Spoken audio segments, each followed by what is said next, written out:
ایک زمانے میں بغداد میں جنید نامی ایک پہلوان رہا کرتا تھا۔ پورے بغداد میں اس پہلوان کے مقابلے کا کوئی نہ تھا۔ بڑے سے بڑا پہلوان بھی اس کے سامنے آنے سے گھبراتا تھا، کیا مجال کہ کوئی اس سے نظر ملا سکے۔ یہی وجہ تھی کہ شاہی دربار میں اس کو بڑی عزت کی نگاہ سے دیکھا جاتا تھا۔ اس کو شاہی پہلوان کا خطاب ملا ہوا تھا۔ بادشاہ کی نظر میں اس کا خاص مقام تھا۔ ایک دن جنید پہلوان بادشاہ کے دربار میں اراکین سلطنت کے ہمراہ بیٹھا ہوا تھا کہ شاہی محل کے صدر دروازے پر کسی نے دستک دی۔ خادم نے آ کر بادشاہ کو بتایا کہ ایک کمزور اور ناتواں اجنبی شخص دروازے پر کھڑا ہے، جس کا بوسیدہ لباس ہے۔ کمزوری کا یہ عالم ہے کہ زمین پر کھڑا ہونا مشکل ہو رہا ہے۔ اس نے یہ پیغام بھیجا ہے کہ جنید کو میرا پیغام پہنچا دو کہ کشتی میں میرا چیلنج قبول کرے۔ بادشاہ نے اسے دربار میں پیش کرنے کا حکم دیا۔ اجنبی ڈگمگاتے پیروں سے دربار میں داخل ہوا۔ وزیر نے اجنبی سے استفسار کیا، تم کیا چاہتے ہو؟ اجنبی نے جواب دیا، میں جنید پہلوان سے کشتی لڑنا چاہتا ہوں۔ وزیر نے کہا، چھوٹا منہ بڑی بات نہ کرو، کیا تمہیں معلوم نہیں کہ جنید کا نام سن کر بڑے بڑے پہلوانوں کو پسینہ آ جاتا ہے؟ پورے شہر میں اس کے مقابلے کا کوئی نہیں، اور تم جیسے کمزور شخص کا جنید سے کشتی لڑنا تمہاری ہلاکت کا سبب بھی ہو سکتا ہے۔ اجنبی نے کہا کہ جنید پہلوان کی شہرت ہی مجھے کھینچ کر لائی ہے، اور میں یہ آپ کو ثابت کر کے دکھاؤں گا کہ جنید کو شکست دینا ممکن ہے۔ میں اپنا انجام جانتا ہوں، آپ اس بحث میں نہ پڑیں بلکہ میرے چیلنج کو قبول کیا جائے۔ یہ تو آنے والا وقت بتائے گا کہ شکست کس کا مقدر ہوتی ہے۔ جنید پہلوان بڑی حیرت سے آنے والے اجنبی کی باتیں سن رہا تھا۔ بادشاہ نے کہا، اگر سمجھانے کے باوجود یہ بزید ہے تو اپنے انجام کا یہ خود ذمہ دار ہے، لہٰذا اس کا چیلنج قبول کر لیا جائے۔ بادشاہ کا حکم ہوا اور کچھ ہی دیر کے بعد کشتی کی تاریخ اور مقام کا اعلان کر دیا گیا۔ پورے بغداد میں اس چیلنج کا تہلکہ مچ گیا۔ ہر شخص کی یہ خواہش تھی کہ اس مقابلے کو دیکھے۔ تاریخ جو قریب آتی گئی، لوگوں کا اشتیاق بڑھتا گیا۔ ان کا اشتیاق اس وجہ سے تھا کہ آج تک انہوں نے ٹنکے اور پہاڑ کا مقابلہ نہیں دیکھا تھا۔ دور دراز ملکوں سے بھی سیاح یہ مقابلہ دیکھنے کے لیے آنے لگے۔ جنید کے لیے یہ مقابلہ بہت پراسرار تھا اور اس پر ایک انجانی سی ہیبت طاری ہونے لگی۔ انسانوں کا ٹھاٹے مارتا سمندر شہر بغداد میں امڈ آیا تھا۔ جنید پہلوان کی ملک کی شہرت کسی تعارف کی محتاج نہ تھی۔ اپنے وقت کا مانا ہوا پہلوان آج ایک کمزور اور ناتواں انسان سے مقابلے کے لیے میدان میں اتر رہا تھا۔ کھاڑے کے چاروں طرف لاکھوں انسانوں کا ہجوم موجود تھا۔ بادشاہ وقت اراکین سلطنت کے ہمراہ اپنی کرسیوں پر برجمان ہو چکے تھے۔ جنید پہلوان بھی بادشاہ کے ہمراہ آ گیا تھا۔ سب لوگوں کی نگاہیں اس پراسرار شخص کی منتظر تھی جس نے جنید جیسے نامور پہلوان کو چیلنج دے کر پوری سلطنت میں تہلکہ مچا دیا تھا۔ مجمع کو یقین نہیں آ رہا تھا کہ اجنبی مقابلے کے لیے آئے گا، تاہم لوگ شدت سے اس کا انتظار کرنے لگے۔ جنید پہلوان میدان میں اتر چکا تھا۔ اس کے حامی لمحہ بلمحہ نعرے لگا کر اس کا حوصلہ بلند کر رہے تھے کہ اچانک وہ اجنبی لوگوں کی صفوں کو چیرتا ہوا کھاڑے میں پہنچ گیا۔ ہر شخص اس کمزور اور ناتواں شخص کو دیکھ کر حیرت میں پڑ گیا کہ یہ شخص تو جنید کی ایک پھونک سے اڑ جائے گا، لہذا سارا مجمع دھڑکتے دل کے ساتھ اس کشتی کو دیکھنے لگا۔ کشتی کا آغاز ہوا، دونوں آمنے سامنے ہوئے، ہاتھوں میں ہاتھ ڈالے گئے، پنجہ آزمائی شروع ہوئی۔ اس سے پہلے کہ جنید کوئی داؤ لگا کر اجنبی کو زیر کرتے، اجنبی نے آہستہ سے جنید کے کان میں کچھ سرگوشی کی۔ جنید کے چہرے کا رنگ بدل گیا۔ بہرحال کشتی کا آغاز ہو گیا۔ اجنبی شخص اور جنید پہلوان نے آپس میں پنجہ آزمائی شروع کر دی۔ پینترے بدلے جا رہے تھے، داؤ پیچ کے مظاہرے جاری تھے، ہجوم کا جوش و خروش بڑھتا گیا۔ جنید داؤ کے جوڑ دکھاتا تو مجمع نعروں سے گونج اٹھتا۔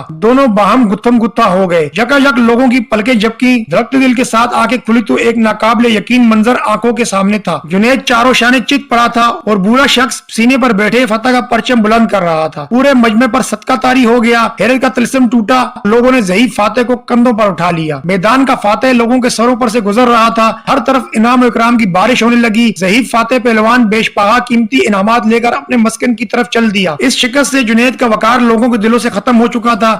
شخص انہیں حقارت کی نظر سے دیکھتا تھا۔ زندگی بھر لوگوں کے دلوں پر سکہ جمانے والا آج انہی لوگوں کے تانے سن رہا تھا۔ ضعیف پہلوان کو شاہی دربار سے مکمل انعام و اکرام ادا کر دیا گیا تھا، تاہم بادشاہ وقت کو جنید کے بھولے سے شکست ہضم نہیں ہو رہی تھی۔ بادشاہ وقت نے جنید پہلوان کو بلا بھیجا اور کہا، جنید تم نے ہمیں شرمندہ کر دیا ہے، ہمارے شاہی وقار اور عظمت کو پاش پاش کر دیا ہے، کیا تم بک گئے تھے؟ جنید بغدادی خاموش رہے۔ بادشاہ نے اونچی آواز میں سچ بولنے کا حکم دیا۔ جنید بغدادی نے شاہ سے دست بدست عرض کی کہ جناب والا، میں جرمانہ ادا کرنے کو تیار ہوں، مگر کچھ نہ پوچھے تو بہتر ہے۔ تاہم بادشاہ نے سختی سے حکم دیا کہ سب سچ بیان کیا جائے۔ جنید پہلوان نے عرض کی، ہاں حضور، میں جان بوجھ کر ہارا ہوں۔ یہ سچ ہے کہ میں نے شاہی وقار کو پاش پاش کیا ہے۔ مقابلے میں ہار کر جو بے عزتی کا سودا کیا ہے اس کے سامنے بڑے بڑے رتبے بے معنی ہے۔ آج سے پہلے اتنا قابل فخر سودا کبھی نہیں کیا۔ یہ تو بہت ہی سستا سودا کیا ہے کہ جس کا منافع بے شمار ہے۔ مجھے اپنی ہار پر کوئی شرمندگی نہیں ہے۔ بادشاہ نے تفصیل سے تمام روایات سنانے کا حکم دیا۔ جنید گویا ہوئے کہ مقابلے سے قبل بوڑھے پہلوان نے میرے کان میں سرگوشی کے انداز میں کچھ کہا تھا جس نے میرے اندر ایک زلزلہ برپا کر دیا تھا۔ اس نے میرے کان میں کہا تھا، اے جنید، میں کوئی پہلوان نہیں ہوں، زمانے کا ستایا ہوا ہوں، میں آل رسول صلی اللہ علیہ وآلہ وسلم ہوں، سادات گھرانے سے میرا تعلق ہے۔ میرا ایک چھوٹا سا کنبہ کئی ہفتوں سے فاقوں میں مبتلا جنگل میں پڑا ہوا ہے۔ چھوٹے چھوٹے بچے شدت